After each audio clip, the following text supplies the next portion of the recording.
देखिए सुबह हो चुकी है। सुबह के कितने बज रहे हैं? सुबह के शायद 10 बज रहे होंगे। तो गाइस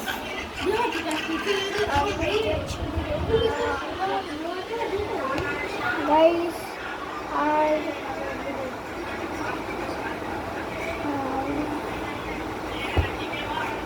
ये देखो स्टीमोंट है यहाँ।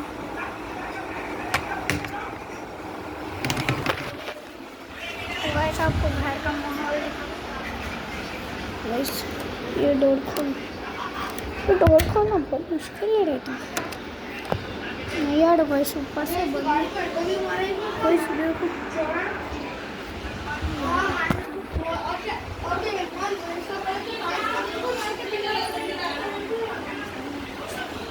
तो गाइस ये वीडियो अच्छी लगी तो लाइक एंड सब्सक्राइब करें।